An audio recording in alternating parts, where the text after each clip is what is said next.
Olá, tudo bem? Meu nome é Arian Braga, sou professor de História na Rede Municipal de Campinas e hoje vou apresentar o trabalho de Olho na Imagem, uso de charges no ensino de História na educação de jovens e adultos. Esse é um trabalho, é um relato de experiência docente, minha atuação nos últimos 2 anos com turmas de EJA. Sou formado em História e Educação Física pela Unicamp, Universidade Estadual de Campinas, onde eu também fiz meu mestrado na área de Sociologia do Esporte, então uma formação bem peculiar, uma jabuticaba, eu brinco. Atuo em sala de aula desde 2006 e desde 2012 na educação de jovens e adultos, primeiro aqui no meu município de origem, Caçapava, e depois na rede municipal de Campinas. E desde 2014, também em Campinas, eu sou formador. Eu atuo no grupo de estudos de EJA, um grupo que reúne educadores e educadoras das unidades da modalidade na cidade, e eu coordeno esse grupo de formação continuada.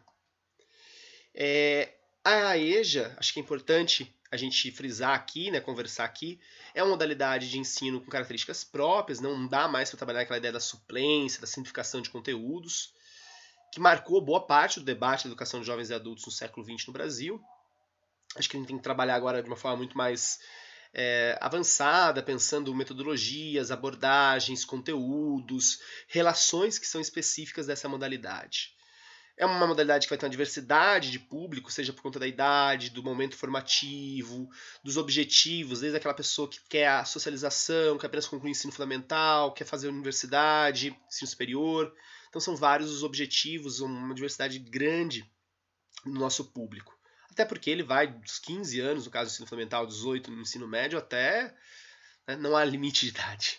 E a gente tem que pensar a EJA como direito social. Um direito social observando que uma série de pessoas foram e são ainda excluídas do ensino formal. Ser excluído do ensino formal não significa que elas não tenham nada a ensinar, não tenham conhecimentos, mas elas foram, de alguma forma, afastadas dessa escola, dessa construção formal de conhecimento e também de certificação do seu conhecimento, da sua educação. Eu atuo numa escola na região sudoeste, Campinas, a MF-EJA, professor André Tozello. Desde 2022, a gente tem se organizado de uma forma diferente, não apenas pela matrícula, né, pela sala de matrícula desses nossos estudantes, mas por um agrupamento que nós chamamos de agrupamento de aproximação de saberes. Então, o estudante chega, faz uma avaliação diagnóstica e nós os agrupamos olhando as dificuldades e as potencialidades desse estudante, pensando que eu tenho pessoas que estão, por exemplo, há 40 anos fora da escola, 20 anos fora da escola, e pessoas que não deixaram de frequentar a escola em nenhum momento. Então são salas com objetivos próprios, na questão da leitura, da escrita, da interpretação de informações explícitas e não explícitas, debates e produções reflexivas.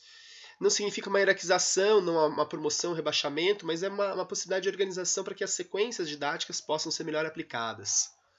Trabalhamos com temas geradores, que dialogam com o cotidiano desses estudantes, então grandes temas que perpassam os diferentes componentes curriculares, ouvindo as demandas estudantis, mas também pensando como associar, articular conhecimentos das disciplinas com saberes cotidianos, com questões do cotidiano.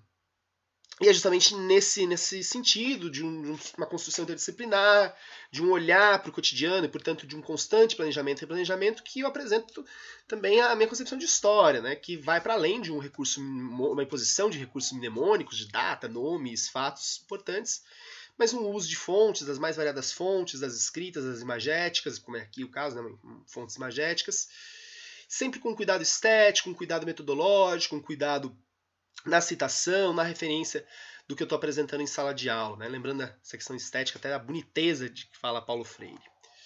Como que é esse processo? Aí eu já começo com os exemplos, né? Primeiro eu vou apresentar essa charge coletivamente, usando os recursos audiovisuais que nós temos em todas as nossas salas.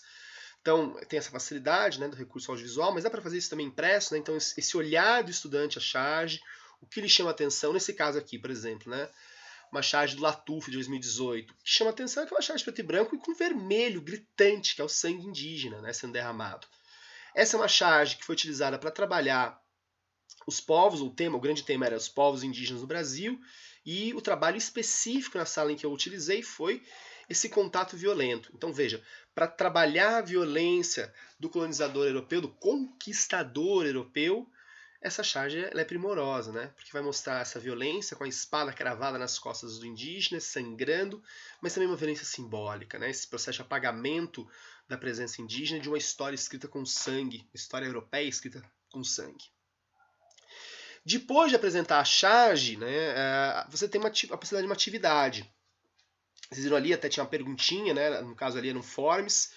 Aqui uma aula coletiva, que a atividade foi justamente identificar onde que está o racismo nessa charge. Essa aula coletiva foi recente, baseada nos constantes casos, né, de racismo que o Vini Júnior, jogador do Real Madrid, lá na Espanha, tem sofrido. Uma charge do começo do século XX, de um jornal argentino, recepcionando, né, a delegação brasileira que ia fazer um amistoso de futebol masculino. Então, aí contextualizando o momento histórico, mostrando esse racismo como um fato estrutural, e depois pedir para entender o que é essa violência simbólica do racismo expressa na charge. Trabalhando as cidades, as reformas urbanas, a construção do direito à cidade, uma charge aí da revolta da vacina, bem famosa, da revista Malho, e eu chamo a atenção para as atividades. Desde de questões elementares, né? Qual que é o título da charge, quem são os personagens, qual a revista, sei lá, coisas que estão explícitas ali na imagem, até processos de relação um pouco mais complexos. Quando eu falo desse processo de relação que são um pouco mais complexos, aquela lá, por exemplo, estava relacionando com a Covid-19. Aqui, relacionar o conceito com a charge, o conceito de imperialismo, e a charge foi previamente explicada, identificando os personagens, né? Inglaterra, Alemanha, Rússia, França, Japão, repartindo a China. Então a charge como forma de sedimentar esse conceito que foi trabalhado previamente. Então, esse é o meu trabalho, aqui um pouquinho das minhas referências, os meus contatos.